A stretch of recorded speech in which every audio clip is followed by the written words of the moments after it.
let it go to the governor and tell it time to shut down.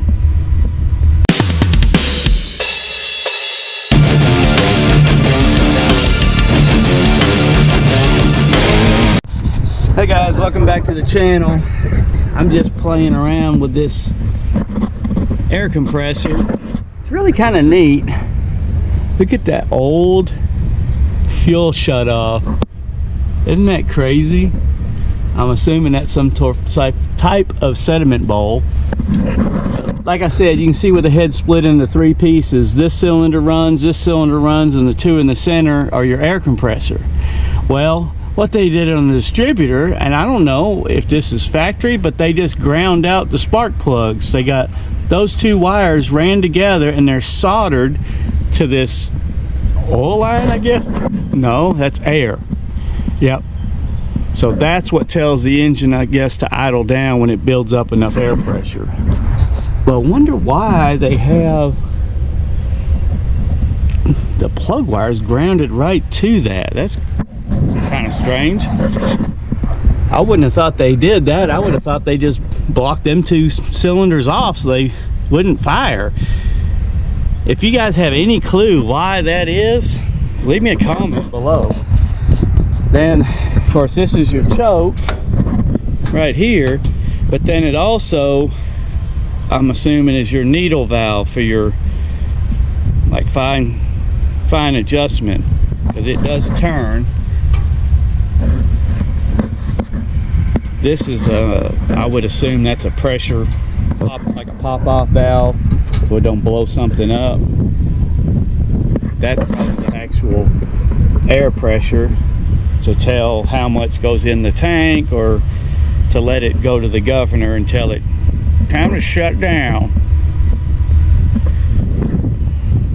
The top tank, of course, is fuel. Bottom is air. It's got a quick connect on either side. Both have cutoffs. Air gauge, which you can barely read.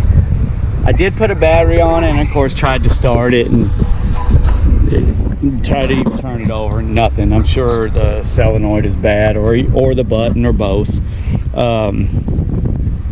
Starter seems like it's freed up,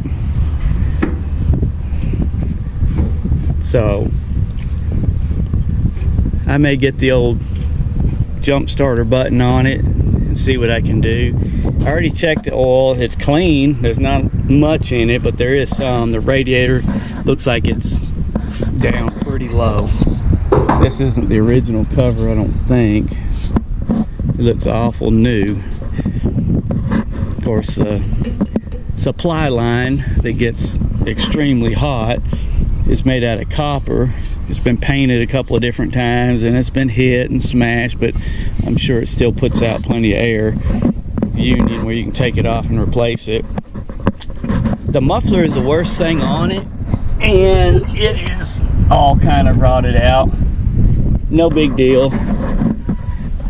I can replace that, and will. I'm sure it's going to be really loud, especially running on 2 cylinders. But I'm kind of excited about getting this one going. I don't know, I mean, it would be great for running a sandblaster, but it's kind of overkill for most of the other stuff I need. Radiator's pretty cool. Alamo Waco.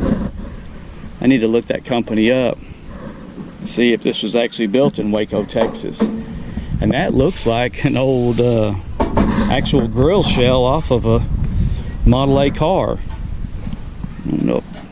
It could be. It could be the radiator and the grill shroud off of one. I don't know. But what is that now? Oh, okay, that's the fuel line. So you got a fuel shut off here. That's been soldered. And then it goes into this, I guess, sediment bowl. That's probably a drain. And then it goes into another filter.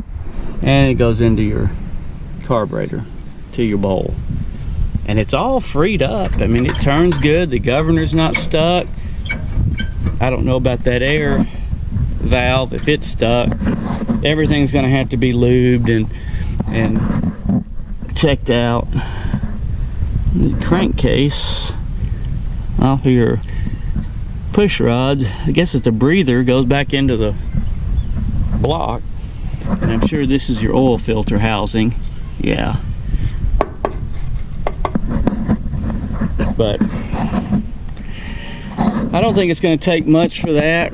I did check it, and yeah, it turns over. It turns over nice and free. And it has a compression stroke, so you can feel it. Yeah. And it still has the nut to do the hand crank start. And there's a hole. Not that that's ever happening. One, I don't have a crank, and two, I don't want to start it that way. And of course, it's fitted with a modern alternator. But I think it'd be a fun little project to tinker with. Skid steer, I'm gonna have to take the plate off the back, and so this, from what I've seen, this is your forward, neutral, and reverse for your hydrostat. This is your up and down on your loader arms, and then turning it is your bucket curl. That'd be awkward getting used to. I mean, that's one way to do it, I guess. The machine is really complete and in pretty decent shape. I don't know yet if the engine turns over or if it's gonna run or not, but I gotta clean all those leaves and stuff out of it. There's a filter to change the plug wires and the plugs, and I wonder if it's got any Earl in it. Yeah, it's low. It's not too terribly bad looking. Fuel tank, I'm sure, is toast. Well, maybe not. Don't look rotted out. I almost pushed it too far back and got into the bucket on the Mini X. But yeah, I'll take these counterweights off, the whole back plate where I can get to everything on the engine, and change the oil and the plugs and wires. Make sure the battery cables are good. I see that hose there is getting cracked. Check out any hydraulic hoses that look like they might need to be replaced. Now those two there have the green lettering, and they look like they're not very old.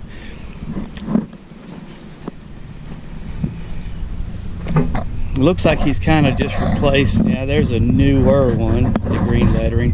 The one that loops over, it looks old, maybe possibly original. This one I think's been changed. That one is definitely the original. Or it's one they took off an even older machine and put it on here. That one's pretty rough. Powered by Onan. Good old Onan. That's definitely froze up. There's a choke, I guess. Ooh, free clip. That thing's been in it so long, the moss has made it part of the props. And I got a free chain hoist, which will come in handy. It has an oil cooler. Gets air sucked across it from the flywheel. That's nice. The scissor lift, I'm still trying to find out. I'd like to find out what brand it is. Blue, you would think, okay, it's a Genie, and it could be. I don't know. I don't know where to look for serial numbers or anything like that. If y'all know, leave me a comment below. And I'd also like to find out if it actually is 48 volt. I'm hoping it is, and that looks like the original battery tray. At least that'll save me a good bit of money on batteries. I'll just have to buy two and hope that motor works. It looks pretty dang old, but I'd like to get it up in the air if I can get it powered up somehow. lock it in the up position. I'm sure it's got some kind of safety bar. And then start pressure washing and cleaning it up real good. I don't know about these controls. It looks like somebody tack welded a washer in. I guess that's left and right. Or that may be raise and lower, forward and reverse, left and right. I don't know. I'm gonna take this apart, make sure nothing's bare before it will. There's already a bare wire. I don't know what that goes to. It's coming out from under there, like they put the cover on and squished it there on purpose. Who knows? But this might be something I hang on to. It's not like I need a scissor lift all the time, but it would be nice to have one around. Or I could just build something cool out of it. Who knows? And I think it's actually, even though it's electric, it's made for going off-road. I don't know. I mean, it's powered by those two motors, so it's at least two-wheel drive. And with those tires, it would probably be fine unless you got into something really soft. If you're on hard-packed ground, I think you could probably drive it off-road. But just another look at the three things I picked up yesterday. This was the first one I was going to start tinkering with, was this compressor. Seeing just mainly because everything's right here, you know, easy to get to the battery box, the starter, all that stuff. It would be relatively easy to try to get it running. But we're going out of town tomorrow. We're going fishing the coast. Gonna hang out at the beach, so I just kind of got the rest of today, and I don't really have the rest of today because I got to go pick up the iPad from the phone shop, I guess you could say. The screen's busted on it, and my special needs 8-year-old, he likes to chew on the case we got, and it actually, we let him chew on the case. We just make sure he don't eat none of the pieces. It's hard enough he can't really bite pieces off, but it's good exercise for his jaws. But the problem is he got it one day and actually cracked the screen, so that's out now. We're gonna have to get that fixed. So I've got it at the shop. There's oil in the lawnmower even. It looks like it's never been changed. So anyways, I got to go back. I dropped that iPad off this morning. I got to go back here in a little bit and pick it up. Look at all this junk. Got stuff everywhere.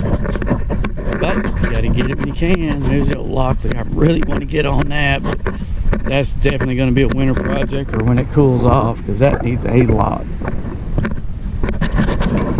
Oh, and there's that crankshaft.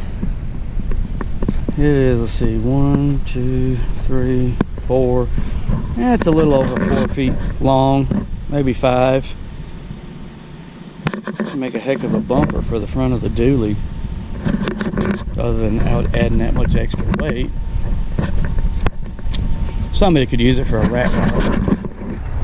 And then I got the windmill sold, I think, to a guy's gonna try to restore it. And I think I've got the V8 sold to a guy who wants to put it in some Land Rover V8, all aluminum. But I've got plenty of projects now to keep me busy for a while. I just need the weather to cooperate. So there's that, guys. I'll keep posting some more videos as I work on this stuff. And until then, go check out my other stuff, and thanks for watching. Bye.